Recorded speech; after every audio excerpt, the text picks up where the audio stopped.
آمنوا اتقوا الله حق تقاته ولا تموتن إلا وأنتم مسلمون. Jamaah Bapak Ibu yang mudah-mudahan sampai di malam ini semuanya dalam keadaan sehat walafiat dan semuanya masih dalam dekapan kasih sayang Allah Subhanahu wa taala. Wujud Allah masih mendekat kita dengan balutan kasih sayangnya itu. Malam ini kita kembali bisa dihibur di tempat yang mulia ini untuk diberikan kemudahan oleh Allah, ditakdirkan oleh Allah dalam sebuah kemudahan.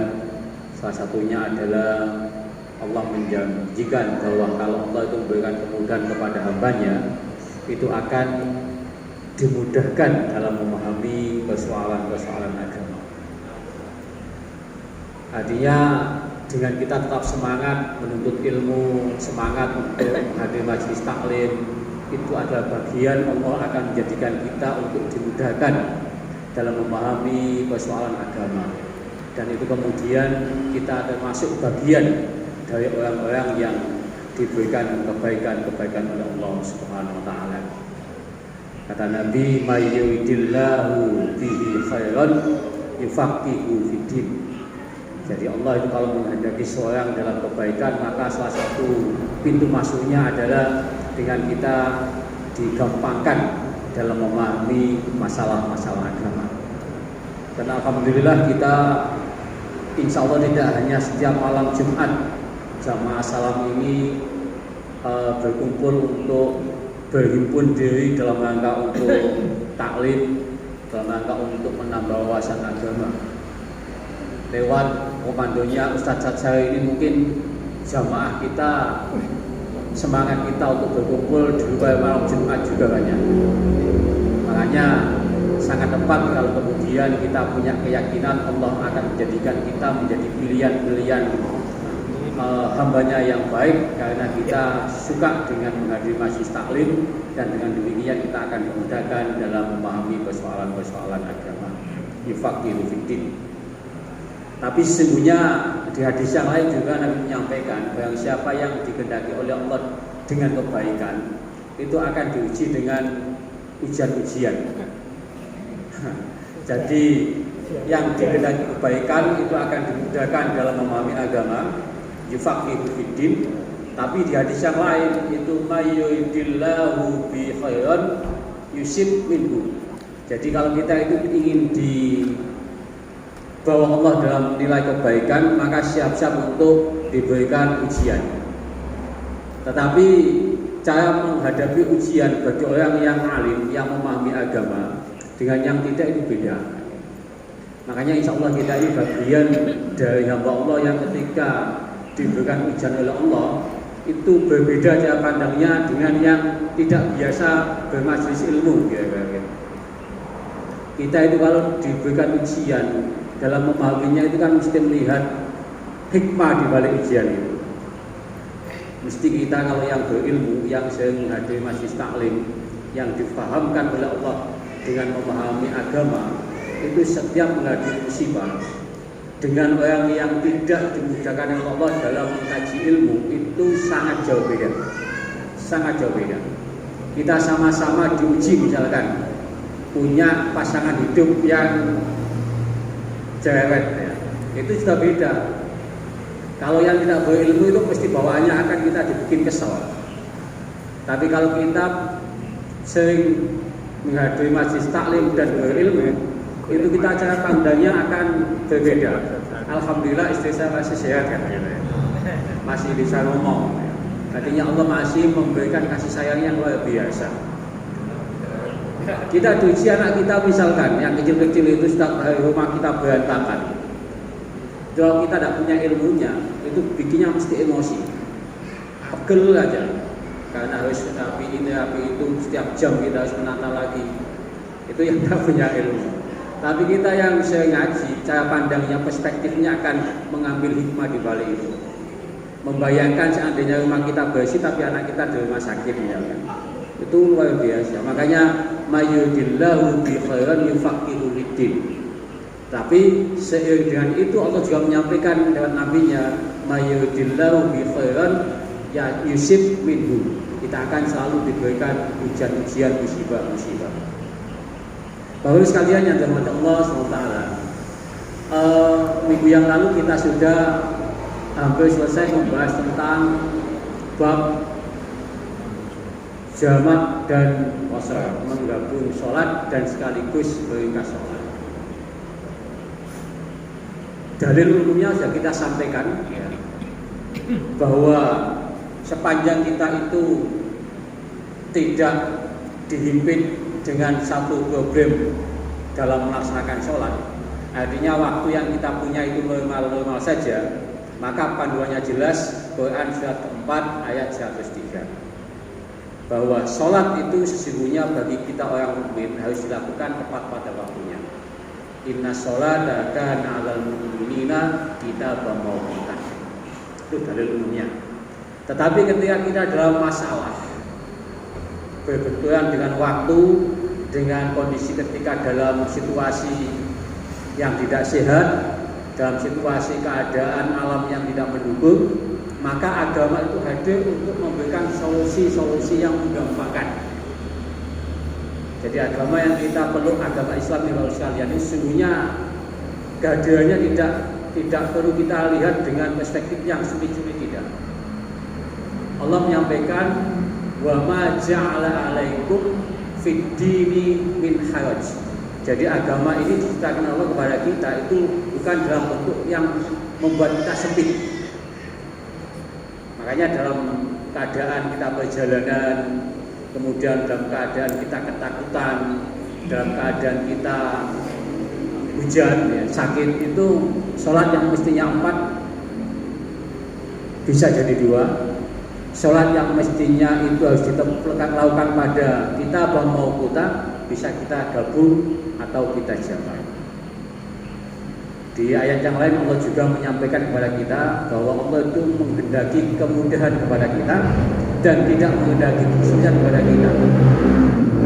Di Quran surat kedua ayat 185 itu, yuridullahu bikumul yusra wa la yuridu bikumul usra.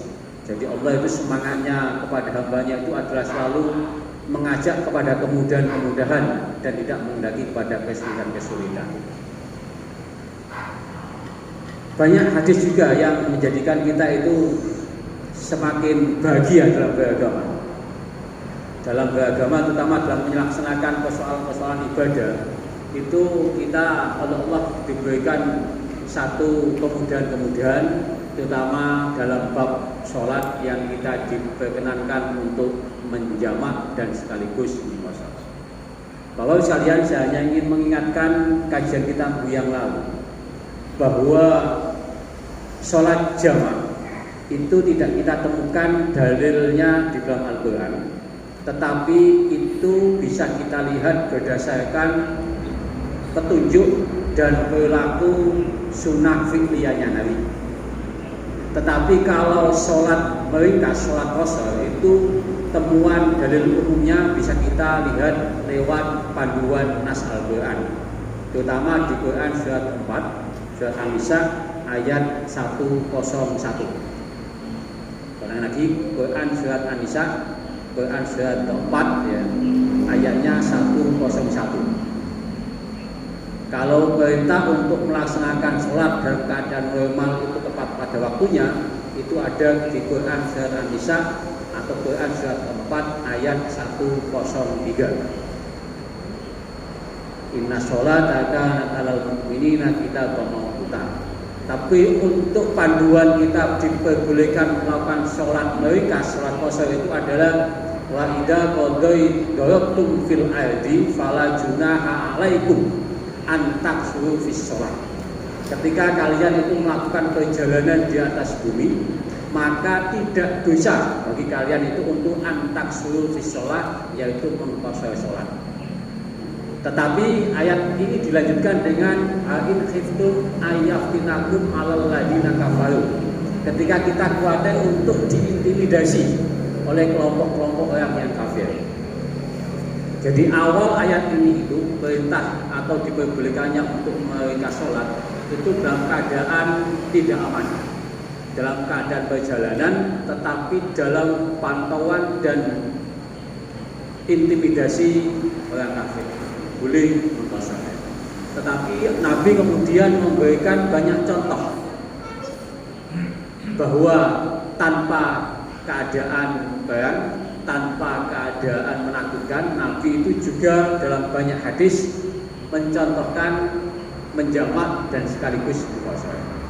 Oleh karena itu maka sepanjang ada panduan dalil Al-Qur'annya, kemudian diterjemah dalam sunnah fiqhiyah oleh Nabi, maka kita boleh untuk menggunakan dua pendekatan dalil itu. Memang ada yang kalau tidak dalam keadaan mencekam itu tidak meringkas. Tetapi juga banyak yang kemudian pokoknya dalam perjalanan tidak mengalami gangguan, kemudian tidak dalam keadaan sakit misalkan, itu juga melakukan sholat dan menjamak sekaligus meringkas. Bapak sekalian, malam ini kita akan menambahi beberapa hadis masih terkait dengan bab bul qasri wal jam'i, tentang bab sholat qasar dan sholat jamak. Banyak hadisnya ya, nanti kita akan coba bacakan dan kemudian jelaskan yang kita anggap sesuai dengan kebutuhan yang atau yang sering kita hadapi dalam konteks kehidupan bersama-sama. Bapak sekalian, di antara hadis yang juga perlu kita pahami dan kita ketahui itu adalah bahwa Nabi itu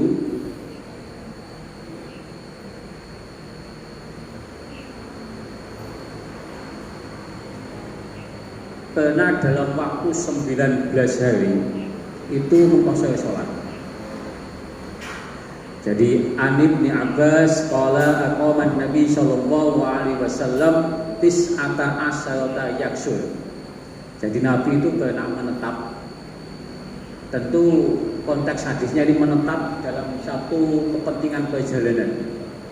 Nah, selama menetap di satu tempat dan belum kembali ke kota asal, itu Nabi dalam hadisnya Ibnu Abbas ini pernah mengqasar sampai sepanjang 19 hari. Tis'ata asyara yaksul.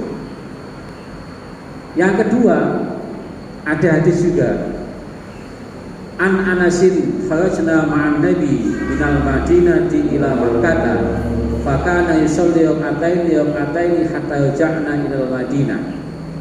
Nabi itu juga pernah ketika bepergian dari Madinah ke Makkah itu sholatnya rakaataini hanya 2 rakaat saja. Artinya beliau mengqasar sholat hatta raja'na ilal Madinah, sampai Nabi itu kembali ke Madinah. Qila lahu akuntum bi Makkah syai'an qala aqamna biya asyar. Ketika ditanya sampai berapa lama Nabi itu menetap di Makkah, maka melalui Anas yang membersamai Nabi itu, Nabi bersama Anas itu aqamna biya asyar, berada di Makkah selama asyar 10 hari. Artinya Nabi juga pernah ketika menetap di Makkah dalam perjalanan dari Madinah ke Makkah, menetap 10 hari itu, selama itu beliau melakukan sholat rakaataini. Sholat yang menjadi rakaat ini berarti sholat 2 rakaat, asar 2 rakaat, sekaligus isya 2 rakaat. Selama berapa hari? Asyar, selama 10 hari beliau itu mengqasar sholat. Hadis ini itu menjelaskan beliau dalam perjalanan. Tidak dalam keadaan barang, tetapi beliau dalam perjalanan dan kemudian menetap. Di hadis yang pertama tadi sampai tis'a asyar 19 hari beliau mengqasar sholat. Di hadis yang kedua, mengqasar sholat selama menetap 10 hari. Artinya apa Bapak sekalian? Kita bisa menggunakan pedoman hadis ini ketika melakukan perjalanan dan kemudian menetap di satu tempat sebelum kita kembali lagi ke tempat kota asal kita.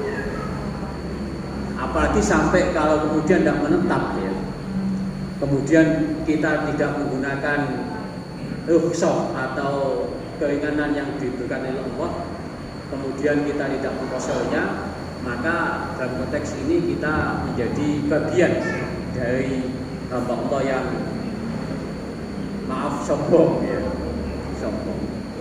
Jadi sepanjang perjalanan kita kemudian itu ada masyarakkatnya, ada tingkat kecapeannya dan kesulitannya sepanjang perjalanan itu, maka melalui panduan-panduan hadis ini itu kita sesungguhnya sudah sangat layak untuk dianjurkan meringkas sholat atau mengqasar sholat. Bapak sekalian yang dirahmati Allah SWT, sejarahnya Nabi itu menjamak sholat itu diawali saat beliau pulang dari perang Tabuk. Jadi hadis yang baru saya sampaikan itu dari Mu'adz, itu kharajna ma'a Rasulillah sallallahu alaihi wasallam fi ghazwatin Tabuk, dari perang Tabuk. Kemudian kana yusolli salat ad-duhri wal asri jami'an. Beliau itu ketika pulang dari perang Tabuk melakukan sholat ad-duhur dengan asar jami'an, digabung. Wa sholatul maghrib wal isya jami'an, dan melakukan sholat maghrib dan isya itu juga dijamak. Artinya selama itu dalam perjalanan kita bisa mencontoh, di samping kita menjamak sholat juga sekaligus meringkas sholat. Jadi panduan-panduan itu semuanya bisa kita temukan dalam penjelasan sunnah-sunnah fi'liyahnya Nabi Muhammad SAW.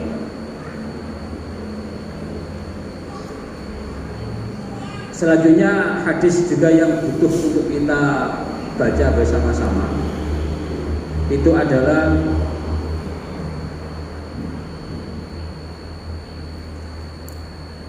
An Abdullah bin Umar qala ra'aitu Rasulullah sallallahu alaihi wasallam idza ajjala wasairu fi safar yu'akhirul maghrib hatta yasma'a bainahuma wa bainal isya. Jadi Nabi itu kalau terburu-buru mau perjalanan,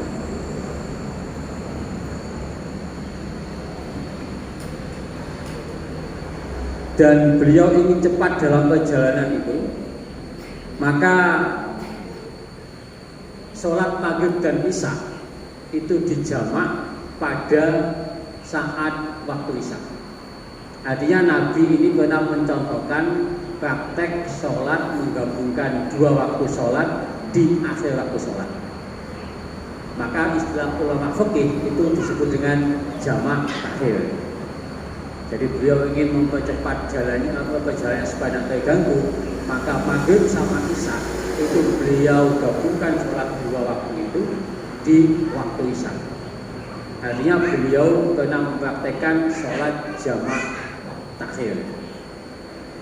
Nabi juga pernah saat dalam perjalanan, hadis yang lalu saya sampaikan, ketika mau perjalanan kemudian matahari itu belum tergelincir ke arah barat, maka beliau itu akhir sholat duhri fi sholatil asri wa jama'a bainahuma. Nabi itu kalau mau perjalanan di siang hari dan sebelum masuk waktu duhur, maka beliau mengakhirkan waktu duhur, diletakkan di waktu asar, kemudian wa jama'a bainahuma, waktu duhur dan asar digabung kedua-duanya. Ini praktek sholat jamak takhir. Jadi istilah jamak takdim, jamak takhir itu belum muncul pada zaman Nabi, tapi itu penamaan dari ulama-ulama fikih untuk menjadi gampang menyebutnya. Kayak sholat tahiyatul masjid itu Nabi tidak menyebut itu sholat tahiyatul masjid, tapi sholatlah kalian ketika masuk masjid 2 rakaat sebelum duduk. Gitu. Jadi kita diperintahkan sebelum duduk ketika masuk masjid itu untuk melakukan sholat 2 rakaat. Tidak disebut dengan sholat tahiyatul masjid. Penamaan tahiyatul masjid itu adalah penamaan untuk menggampangkan penyebutan oleh para ulama. Termasuk jamak takhir, jamak takdim itu tidak ada penyebutan secara tafsil terperinci dari Nabi, tetapi itu adalah penamaan yang disematkan oleh para ulama untuk menggampangkan penyebutan. Bahwa kalau sholat menggabungkan 2 waktu di awal waktu, maka itu namanya jamu takdim. Tapi kalau menggabungkan 2 waktu sholat diletakkan di akhir waktu, namanya jamak takhir atau jamu takhir. Nah, beberapa contoh di atas tadi itu ingin meyakinkan kepada kita bahwa sholat baik itu dijamak pada posisi awal waktu maupun di akhir waktu itu boleh saja.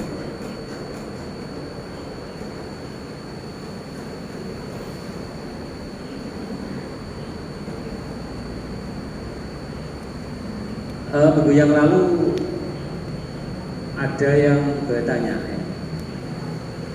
atau mengumpulkan pertanyaan.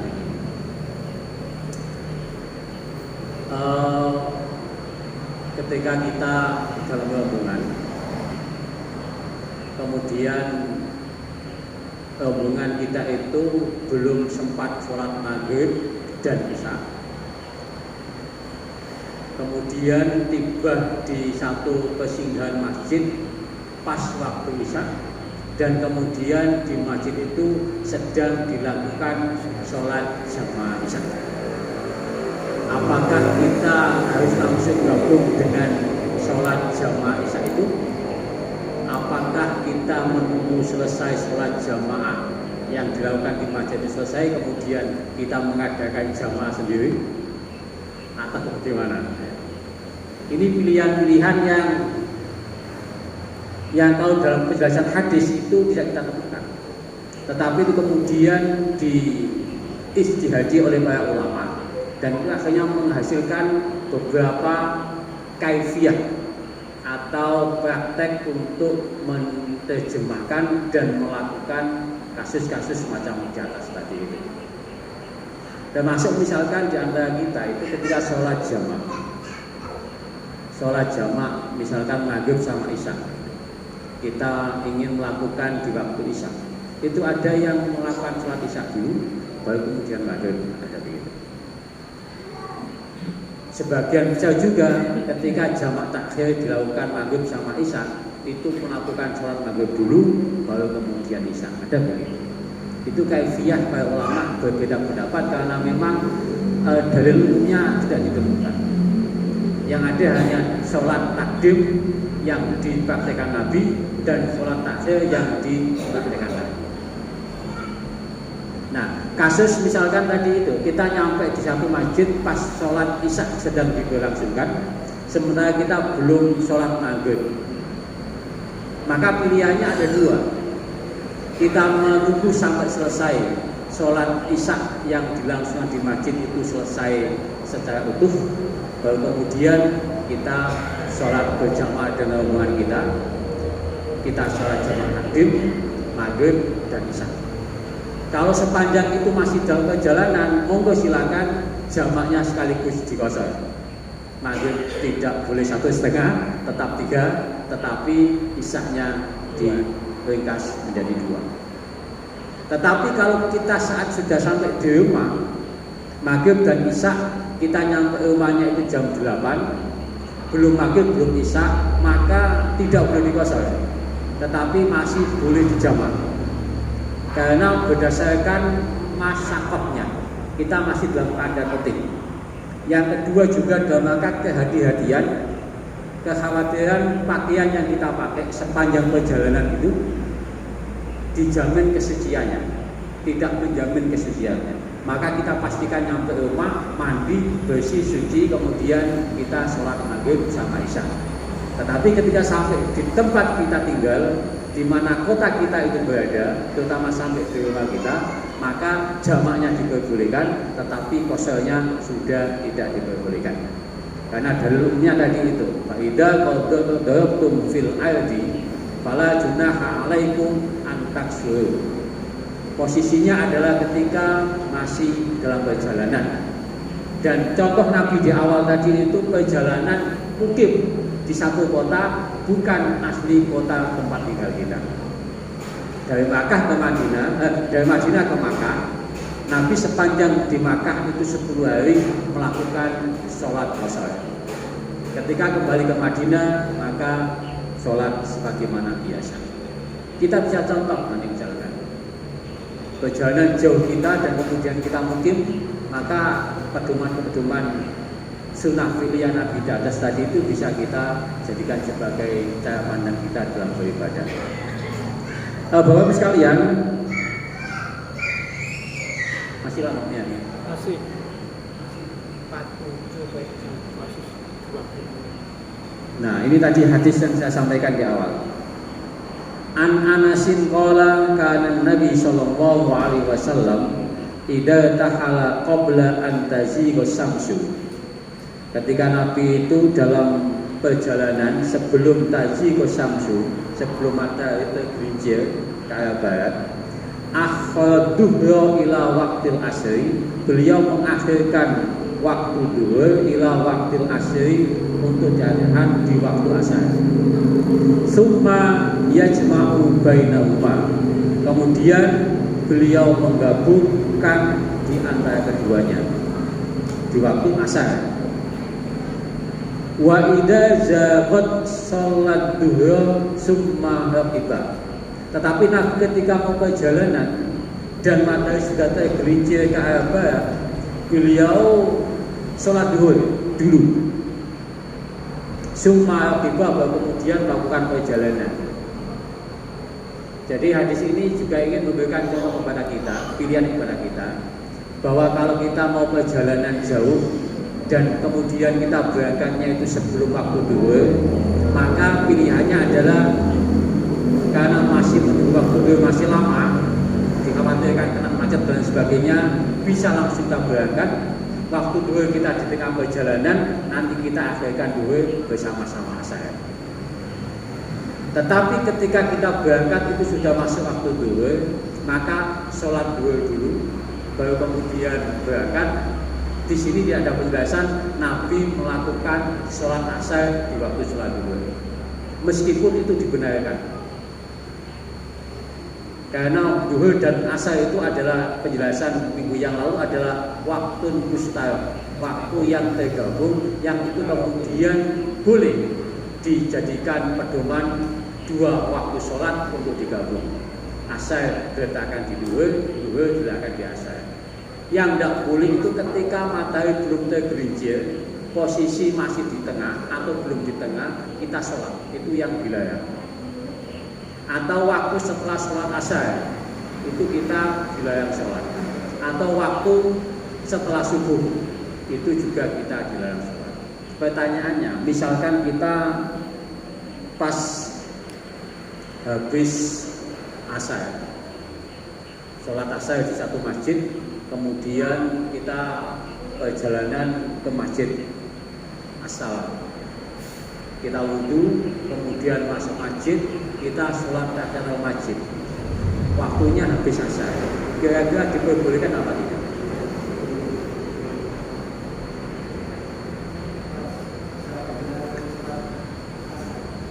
Sudah sholat asar, bukan ba'diyah asar ya, tapi ketika kita masuk masjid, waktunya itu setelah asar atau waktunya setelah subuh. Kemudian karena perintahnya Nabi itu hadisnya ketika di antara kalian kalau masuk masjid, maka jangan duduk dulu sebelum sholat 2 rakaat. Di hadis yang lain, Nabi melarang kita itu sholat setelah asar dan setelah subuh. Jawabannya, kalau Imam Syafi'i dan Imam Ahmad bin Hambal itu memperbolehkan menggunakan dalil umumnya tadi itu. Ketika masuk masjid jangan duduk sebelum sholat 2 rakaat. Ini tidak ada penjelasan apakah itu setelah sholat asar, setelah sholat subuh. Maka Imam Syafi'i dan Imam Ahmad bin Hambal itu memperbolehkan sholat tahiyatul masjid meskipun dalam posisi waktu terlarang sholat. Tetapi Imam Hanafi dan Imam Maliki itu tidak memperbolehkan. Juga menggunakan kaidah dalil umumnya bahwa Nabi itu melarang kita sholat setelah asar dan setelah subuh. Jadi cara pandangnya menggunakan dalil masing-masing dan itu boleh kita ikuti. Kalau sholat tahiyatul masjid, ya. Tapi kalau sholat ba'diyah memang tidak boleh. Ya. Habis sholat jamaah dengan imam kita di masjid sini, sholat asar kemudian berdiri sholat ba'diyah, itu yang konteksnya Nabi melarang. Dalam pandangan Imam Syafi'i, tahiyatul masjid bukan dalam konteks itu. Tetapi dalam pandangan Imam Hanafi, pokoknya semua jenis sholat kalau dilakukan setelah asar dan setelah subuh itu dilarang oleh Nabi. Mana yang salah dan mana yang betul?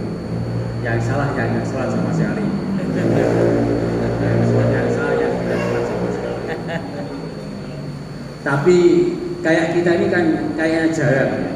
Habis sholat asar kemudian sok-sok soleh-soleh sendiri ya, masuk masjid kemudian dari masjid asar itu jarang sekali. Kecuali biasanya kalau kita kayak tadi misalkan jam 5:15 itu sudah ada yang datang ke masjid sini. Kemudian wudu, masuk masjid, tahiyatul masjid. Itu artinya kan masih dalam konteks setelah asar. Dan tasfarus syams, matahari menguning, itu tidak boleh sholat. Tetapi ketika habis wudu kemudian menunggu sampai waktu maghrib, masuk masjid, tahiyatul masjid, maka ketika kita ikuti pahamnya madhab Syafi'i dan Ahmad bin Hambal tidak apa-apa. Tetapi kalau kita fanatik dengan madhab Hanafi dan Maliki, gak salah sholat masjid ya. Atau masuk masjid gak usah sholat ya. Meskipun habis wudu. Jadi kedua-duanya punya pilihan. Makanya nanti Bapak Ibu di mana saja kapan-kapan melihat temannya jam 5:15 habis ambil wudu kemudian masuk masjid sholat, jangan yuk yang penting kok sholat sunnah gitu ya. Tidak apa-apa. Itu tahiyatul masjid versi Imam Maliki. Imam Syafi'i dan apa? Tapi bagi yang fanatik sholat tahiyatul masjid versi Syafi'i, dengan habis wudu kemudian masuk masjid tidak sholat, jangan dilokno ya. Wudu masuk masjid tidak sholat, meskipun jam habis asar, itu berarti beliau paham bahwa itu ada konteks pengikutnya madhab Hanafi. Jadi yang pertama, ini jangan boleh masjid tidak sholat, nyetir lapangan. Atau habis sholat baru ambil makanan, kan ya. Jadi logika apa? Dalil kita kembali ke awal tadi Bapak Ibu sekalian. Jadi agama ini itu oleh Allah dijadikan kepada kita untuk tidak dalam rangka mempersempit. Wa ma ja'ala 'alaikum fid dini min harajin, dan tidaklah aku jadikan agama ini untukmu min harajin dalam bentuk kesempitan. Ini Allah yang menyampaikan. Jadi wis enggak usah dibikin ribet-ribet. Tidak ribet, datang ke sini mau langsung makan jajan atau sholat dulu, itu adalah pilihan yang gampang. Nabi juga menyampaikan begini, sesungguhnya agama itu mudah. Inna din yusrun, agama itu mudah. Ahabad dini ilallah al-hanifiyyas samhah, dan sungguhnya yang dicintai oleh Allah dari agama itu adalah yang hanifiyah, yang lurus, wasamhatu, dan yang samha itu ya tidak merepotkan, tidak ribet. Jadi beragama itu pokoknya niatnya ikhlas dan ada aturannya dari Nabi. Hanifiyah lurus artinya sesuai dengan syariat dan kaidah, maka lakukanlah dengan samha, dengan rileks saja dengan tidak usah yang ribet-ribet itu. Termasuk kasus yang sering kita lihat di sini itu jam 5.15 sudah nyampe masjid, terutama malam Jumat, Kamis sore banyak jajan kan gitu ya. Itu masuk dulu sholat dulu, apa masuk dasar sholat langsung letakkan sesuatu ikut makan. Itu pilihannya tadi itu penjelasannya. Langsung makan. Kalau jenengan Syafi'i yang mau sholat dulu, sunnah kalau tahiyatul masjid. Kalau jenengan tidak sholat berarti mengikuti Hanafi. Semuanya ada pegangan dalil masing-masing. Mudah-mudahan itu tambahan singkat saya dan bermanfaat untuk kita semuanya. Kalau umpama ada orang meninggal setelah asar, berarti kita harus paham kalau mayat itu tidak disolati, berarti ikut hadis yang kedua tadi. Itu jika terjadi di masyarakat ya. Kalau kita yang fanatik bahwa tidak ada sholat setelah asar, maka mayat itu kita tunggu sampai habis sholat maghrib. Tapi yang konteksnya itu sholat yang tidak bermuakkad ya, ba'diyah qobliyah, itu boleh-boleh saja, termasuk sholat jenazah. Bahkan sholat jenazah itu kan sebagian mengatakan itu bukan sholat, mendoakan. Karena sholat itu syariatnya kan diawali takbir, kemudian ada ruku, ada sujud, kemudian salam. Maka biasa saja Bapak Ibu sekalian, kalau ada di masyarakat praktek habis asar ada menyolatkan mayit kemudian mengkuburkan, itu berarti pakai Syafi'i. Kalau di tempat saya di Lamongan sana itu kebanyakan ditunggu salat maghrib. Mayat meninggal habis asar gitu ya, itu tidak langsung diselesaikan sholat juga, tapi nunggu sampai maghrib disolatkan, habis sholat maghrib baru dikebumikan. Tapi di sebagian masyarakat tidak begitu juga, ada apa-apa. Artinya kita sudah punya cara pandang antara Maliki dan Hanafi itu satu paket, Syafi'i sama Ahmad bin Hanbal satu paket. Itu empat mazhab yang semuanya punya otoritas yang otoritatif dalam mengambil dan mengistimbatkan hukum terkait masalah-masalah fikih. Jadi kita ini sebagai ikut, dan yang penting paham tadi mainan apa itu kaidah dalil umumnya. Insya Allah aman. Ad-dinu yusrun, agama itu gampang. Ahabbad-din ilallah al-hanifiyyatu was-sabha. Dan agama yang dicintai Allah itu adalah agama yang lurus dan kemudian tidak ribet. Yuridullahu bikumul yusra wa la yuridu bikumul usra. Allah itu menginginkan kemudahan kepada kita dan tidak menginginkan kesulitan kepada kita. Jadi dalil-dalil umum itu kita pahami sehingga kita beragama itu tidak menjadikan ribet dan kemudian sulit dengan sendirinya. Termasuk sholat jamak dan sholat qashar itu kita diberikan kemudahan oleh Allah untuk menggunakan pilihan-pilihan itu. Dalam perjalanan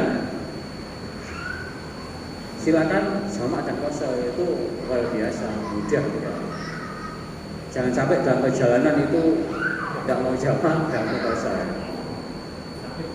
Gimana? Waktu sakit, waktu hujan deras.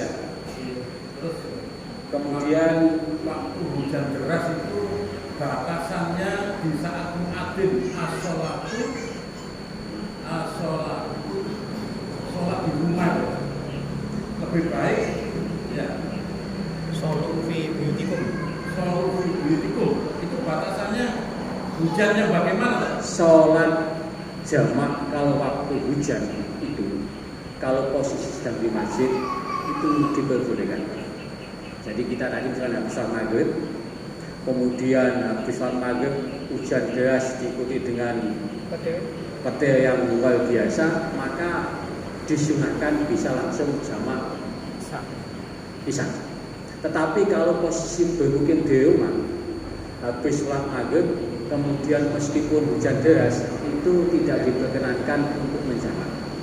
Jadi menjamak waktu hujan itu ketika dalam posisi jamaah di masjid. Posisi jamaah di masjid. Apalagi jamaahnya rumahnya jauh-jauh ya.